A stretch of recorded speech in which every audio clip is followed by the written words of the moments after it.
अपनी पहले पत्नी को मुख्यमंत्री बनाते हैं, फिर अपने बेटा को उप मुख्यमंत्री बनाते हैं। भाई बताना पड़ेगा ना कहाँ कहाँ क्रिकेट खेले। पानी ढोने वाले को अपने बेटा, क्योंकि उनका बेटा था तो बिहार का उप मुख्यमंत्री बनाते हैं। दूसरा बेटा हरे राम कृष्णा करता है, उसको भी मंत्री बना दिया। जनता का कल्याण तो दूर दूर तक पता नहीं चलता है, लेकिन सीधे सिंगापुर से चुनाव लड़ाने के लिए लालू जी ने उतार दिया। माननीय तेजस्वी यादव जी लोगों को ये बता दें कि लालू यादव ने गरीबी दूर करने के लिए क्या रास्ता अख्तियार किया। गरीबों की जनता लूट कर करके गरीबों के विकास करने के बजाय गरीबों को सामाजिक समरसता में आपस में लड़ा कर करके और अकुत संपत्ति का मालिक बन गए। ये सच क्यों नहीं बताते हैं? गरीबों को उन्होंने आवाज़ दिया, हर गांव में अपराधी पैदा कर दिया, हर जात में अपराधी किसने पैदा किया। नमस्कार, आप लाइव स्ट्रीट देख रहे हैं। मैं हूं आपके साथ रोहित वर्मा। देखिए, बिहार में लोकसभा चुनाव जिस तरीके से नज़दीक आता जा रहा है, वैसे वैसे भारतीय जनता पार्टी के प्रदेश अध्यक्ष डिप्टी सीएम खूब हमलावर हो रहे हैं। अब ऐसे में तेजस्वी यादव, लालू प्रसाद यादव के बेटे और तेज प्रताप यादव, जो लालू यादव के बड़े बेटे हैं, रोहिणी आचार्य पर कड़ा प्रहार किया है। बड़ा हमला सम्राट चौधरी ने किया है और डिप्टी सीएम विजय कुमार सिन्हा ने भी तेजस्वी यादव को बड़ा चैलेंज दे दिया है।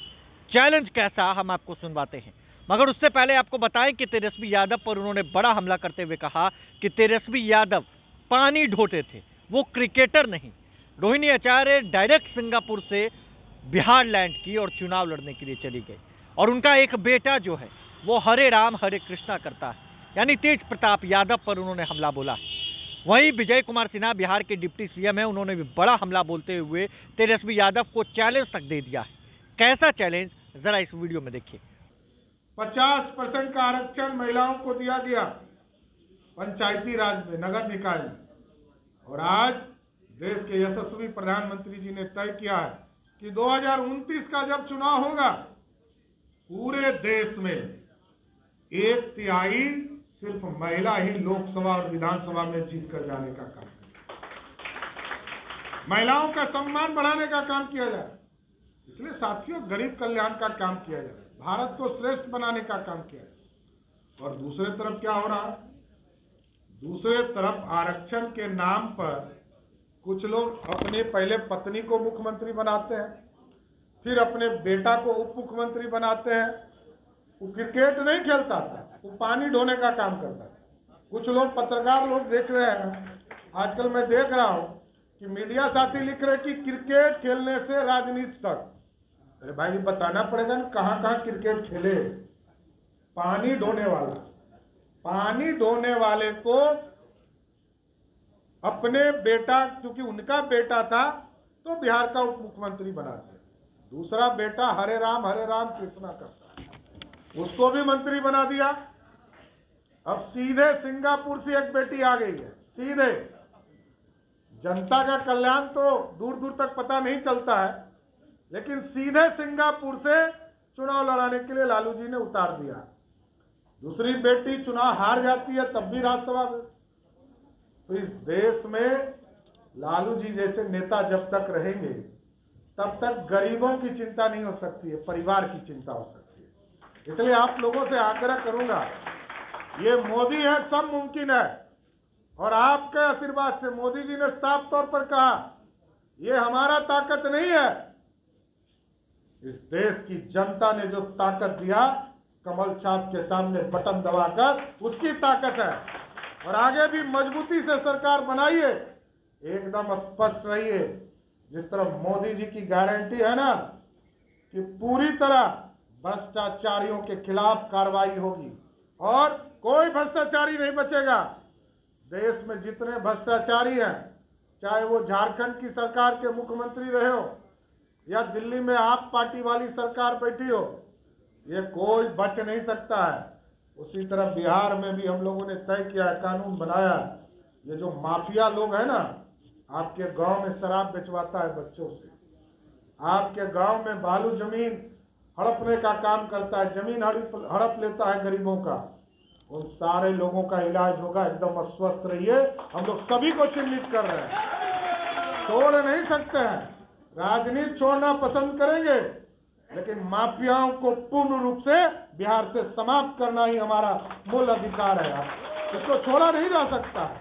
इसलिए भारतीय जनता पार्टी पूर्ण रूप से आपका स्वागत करती है। माननीय तेजस्वी यादव जी लोगों को ये बता दें कि लालू यादव ने गरीबी दूर करने के लिए क्या रास्ता अख्तियार किया। गरीबों की जनता लूट कर करके गरीबों के विकास करने के बजाय गरीबों को सामाजिक समरसता में आपस में लड़ा कर करके और अकुश संपत्ति का मालिक बन गए। ये सच क्यों नहीं बताते हैं? गरीबों को उन्होंने आवाज़ दिया, हर गांव में अपराधी पैदा कर दिया। हर जात में अपराधी किसने पैदा किया? जंगल राज कैसे आया? ये तो श्रीमान तेजस्वी यादव जी बता दें। अरे गरीबों की आवाज़ को ये जंगल राज वाले अपराधी पूरे बिहार के अंदर दबा दिया था। घर के अंदर बहू बेटी का इज्जत लूट लेता था, सिसकते रह जाता था, कोई मुंह नहीं खोलता था। झूठ का इतना बड़ा खेल खेलते हैं, हिम्मत है तो खुला बहस करें। जंगल राज कैसे बिहार के अंदर बना? गरीब सिसक रहा था और गरीब के बहू बेटियों का इज्जत लूटा जा रहा था, नरसंहार हो रहा था।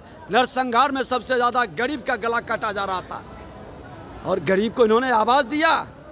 ये गरीबों का मसीहा बनकर ये जिस तरह का खेल खेले हैं, भगवान न करे कि ऐसा राजनीतिज्ञ में कभी बिहार के अंदर कोई दोबारा जन्म ले। सर एक सवाल और है, उन्होंने कहा कल बगहा में कि मेरी मूंछ तक नहीं हुई थी, मुझे फंसा दिया गया पैसे के लेन देन में, रेलवे घोटाला में। मैं तो क्रिकेट खेलता था, मेरी मूंछ तक हुई नहीं थी। तो मूंछ तो अब हो गया, अब तो जवान हो गए।